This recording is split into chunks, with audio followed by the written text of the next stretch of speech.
Tahukah kamu, salah satu keluarga elit global ini hilang misterius di hutan Papua. Namanya Michael Rockefeller, dan dia dinyatakan hilang pada 19 November 1961. Jadi Michael bersama 3 orang lainnya melakukan perjalanan ke Papua. Timnya terdiri dari seorang antropolog asal Prancis bernama René, dan 2 pemandu lokal suku Asmat bernama Simon dan Leo. Saat kapal mereka bermasalah, Michael mencoba menarik kabel mesin berkali-kali, tapi mesin itu tidak mau nyala lagi. Kapal mereka terus terombang-ambing di laut. Simon dan Leo akhirnya berpikir, satu-satunya cara adalah meninggalkan kapal ini dan berenang ke daratan, lalu mencari bantuan. Jarak pantai saat itu kira-kira setengah perjalanan, dan mereka memutuskan untuk berenang menuju daratan. Sementara Michael dan Rene tetap tinggal di kapal, berharap bantuan datang. Tapi tiba-tiba, ombak besar menghantam kapal mereka, dan kapal mereka terbalik. Michael dan Rene langsung jatuh ke laut. Dan keesokan paginya saat matahari mulai muncul, Michael dan Rene masih berada di air. Mereka berpegangan pada kapal yang terbalik, dan menunggu seseorang untuk menemukan mereka. Tapi Michael sadar, kalau mereka terus diam, mereka bisa mati di tengah laut. Akhirnya Michael berkata, aku harus melakukan sesuatu. Lalu dia mulai berenang. Sekitar 12 jam kemudian, sebuah kapal datang dan menyelamatkan Rene. Di situ Rene langsung bertanya, apakah Michael Rockefeller yang memberitahu kalian kalau aku ada di sini? Jawaban mereka membuat semuanya berubah. Mereka berkata, tidak, kami diberitahu oleh Simon dan Leo. Dan tidak ada kabar dari Michael.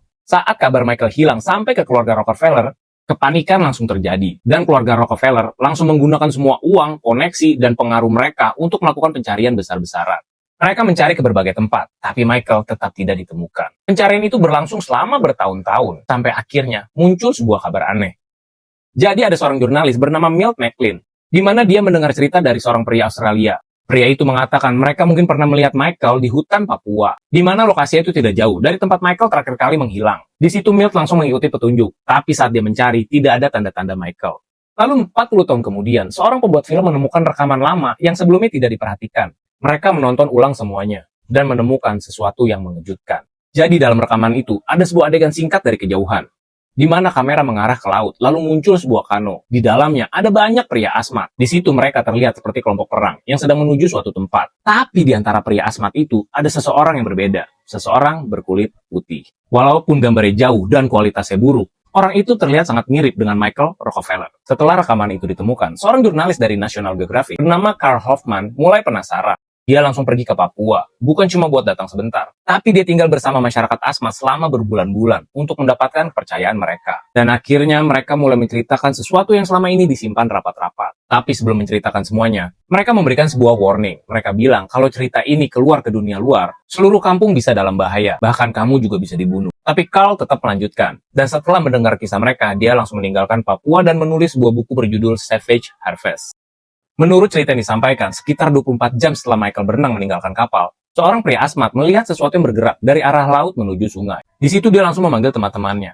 Mereka mendekat untuk melihat apa yang datang. Dan ternyata itu adalah seorang kulit putih. Ya, itu adalah Michael Rockefeller. Mereka tidak percaya apa yang mereka lihat. Di situ Michael dibawa sama mereka dan diajak ke kampungnya. Dan salah satu tetua bernama Pep melihat Michael. Pep kemudian melihat 2 tetua lainnya, yaitu Finn dan Jim. Seakan mereka sedang mengambil keputusan, di mana akhirnya Pep membantu Michael untuk naik ke kano. Saat mereka mulai bergerak, hal aneh terjadi. Di situ semua kano mulai mengeluarkan suara. 8 kano yang bergerak bersama sambil mengeluarkan suara yang sama. Michael langsung lihat ke sekeliling. Lalu tiba-tiba, salah satu pria Asmat mulai melakukan sesuatu. Dan beberapa pria lainnya langsung ikutin. Saat itu, Michael mulai merasa ada yang tidak beres. Pria yang tadinya mendekati Michael langsung berdiri di depan Michael. Dia tersenyum, lalu mengangkat pedangnya. Dan menebaskan ke arah Michael. Mereka mulai memukul pedang sambil terus bernyanyi. Di situ Michael teriak sakitan. Dia mencoba melindungi dirinya, tapi dia nggak punya banyak tenaga.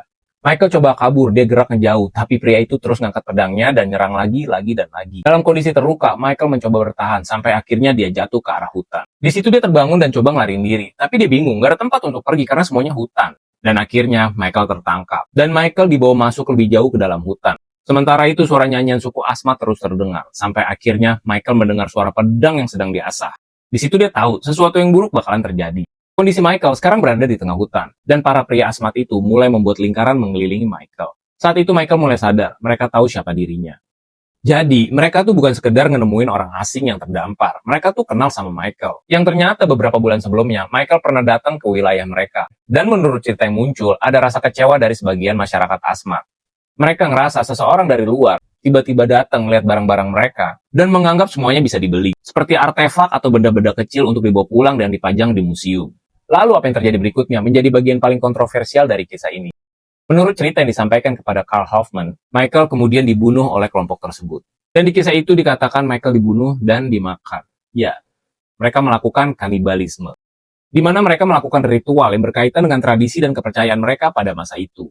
Setelah berita itu beredar, pencarian besar tetap dilakukan. Tapi tetap nggak pernah ditemukan bukti yang benar-benar memastikan apa yang terjadi. Namun ya pasti ada pro dan kontra, karena nggak semua orang percaya sama cerita itu. Karena sampai sekarang masih banyak perdebatan. Apakah kisah tersebut benar-benar terjadi, atau hanya cerita yang berkembang tanpa bukti yang kuat? Karena keluarga Rockefeller dan pihak resmi tetap percaya bahwa Michael hilang setelah mencoba mencari bantuan di laut. Dan mereka mengatakan bahwa Michael kemungkinan meninggal karena kecelakaan. Dan sampai hari ini hilangnya Michael Rockefeller tetap menjadi salah satu misteri paling terkenal. Kalau menurut kalian Michael benar-benar kecelakaan di laut, atau apa yang diceritakan sama Carl Hoffman itu beneran terjadi? Tulis di kolom komen.